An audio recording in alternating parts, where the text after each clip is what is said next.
Hi, this is V. Thank you for checking us out. I hope you enjoyed this presentation.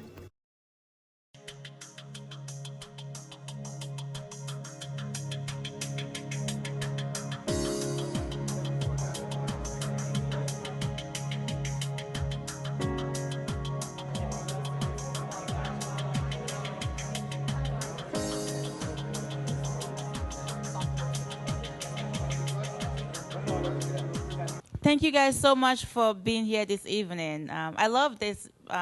We've met once a month since January, and every month is different. We get to meet new folks, and we all get to learn. So that's really awesome. So I work for AKR Associates. We're a manufacturer's rep out of Newington, Connecticut. We have, I don't know, probably 40 lines total between everybody. I focus on three major lines. One of my top lines is Bosch Thermal Technologies, right? So that encompasses boilers, geothermal, air-to-air, like air conditioning type, inverter air conditioning units. So today there's always a myth or controversy on geothermal. Is it worth it, right? All we hear is it's expensive. I can tell you the expense mainly comes in the well fields, right? The equipment itself is more than reasonable. There's this GeoSolution software, and it's free to anybody, right? So we can just go in there and do our load calculations just by putting in our requirements. It's going to give you an end result of what your geo field needs to look like. How many feet of pipe, at what size bore to support that type of load. Right here, we're heating dominant in New England, and that's the way you would do your load. At the end, it'll even give you all the equipment that's required and all your parts and pieces. You have the ability to go in here and do different heat sources, right? So you can compare what it would cost in the same scenario to run an oil boiler and to run a gas boiler. What would the offset be, right? So you can see, is it worth my $30,000 investment over a period of 15 years? What's my ROI? Geothermal is a renewable energy, but what that means, it's a renewable energy. We think of solar, we think of wind. We think about those technologies, solar and wind. That's electricity generated renewable energy. What makes geothermal exciting is that it's heating and cooling renewable energy. So this is a very important definition. It's a wise investment. So if you're a director of a housing project or you're a director of a city, you're looking at this and saying, let me look at my performance decisions. I got to look at carbon. It's a no-brainer. I got to look at workforce development. It's a no-brainer. I got to look at comfort, air conditioning, heating, no-brainer. I got to look at running costs on a monthly basis. Oh my gosh, that's a no-brainer. Okay, so why am I not doing this? Peter hit it on the head, knowledge. So tonight, what VASE is about, it's knowledge. We're trying to let folks know that knowledge exists. There's a national company called Bosch, which is German, and they're doing this German technology, geothermal, not because it's savvy and green. It's because it's a national security issue in Germany. They can't depend on oil. They can't depend on gas. We have the luxury of doing that. So they look at this and say, it can't just be carbon-free. It's got to be affordable. Oh, Tom, you did have a question. Go ahead. Yeah. I'm monitoring the drilling that you're doing now because you're drilling next to one of the properties that I manage on Beardsley Street there right at Seaview. So what my question is, how does that affect the other units that were built prior to you going geothermal on that particular site? That's one question. Are those going to be retrofitted to geothermal because they were not originally designed for that? That's my first question. That's a good question because we asked the owner that. Okay. If he wants to do that. Okay, so second thing, the one that I manage, which is across the street from where you're drilling now, my guys are watching it every day. I'm watching it every day. Yeah. Very interestingly, because I have a couple of other condos that I'm trying to see how this could be retrofitted into the systems they already have.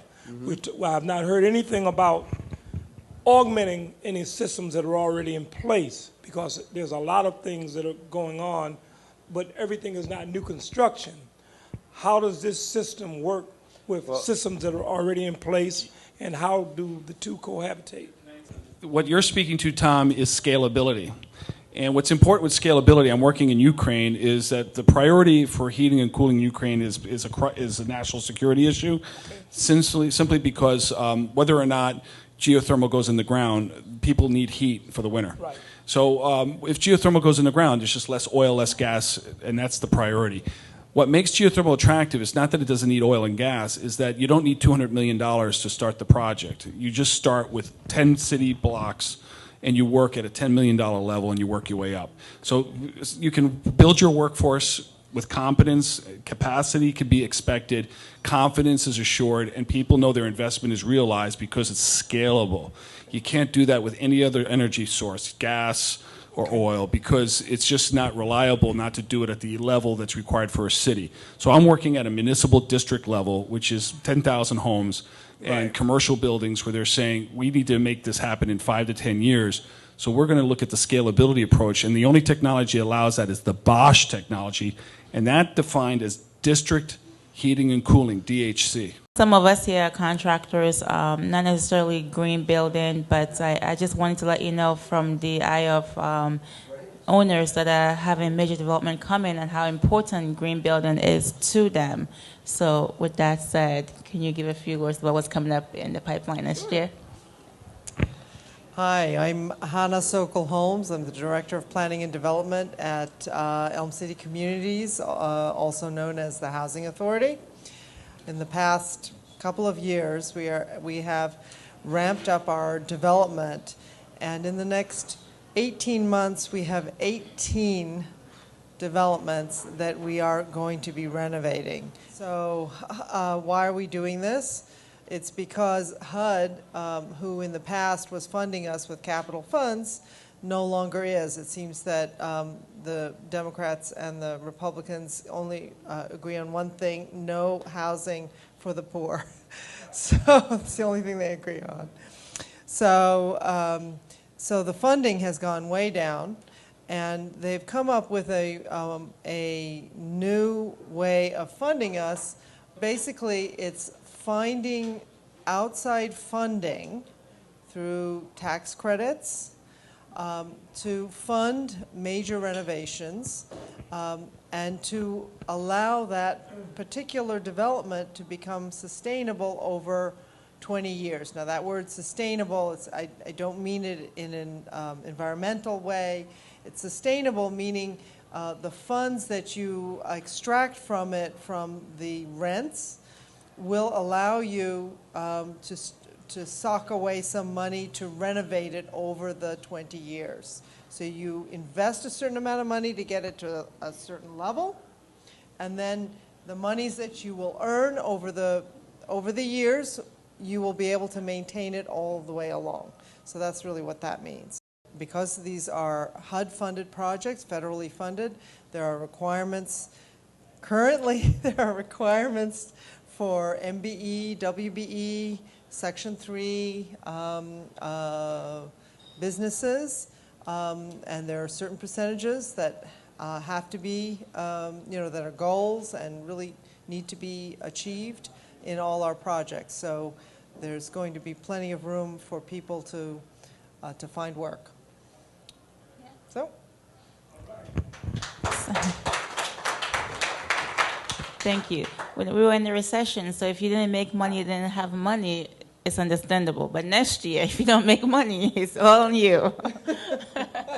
Because there's so much work coming down the pipeline. And as I always say, you can't sit home and just think it's going to come to you. You've got to go out, get the information, learn, get the knowledge, and get access so that you can participate in all of this development that's coming up. Again, thank you guys so much for coming out tonight, and I appreciate you being here and helping VASE. This is the last network event for the year. The next month is our holiday party, so it's by invitation only. But thank you again for coming all the time. Come on out, introduce yourself, and I will start doing the process. Gas companies.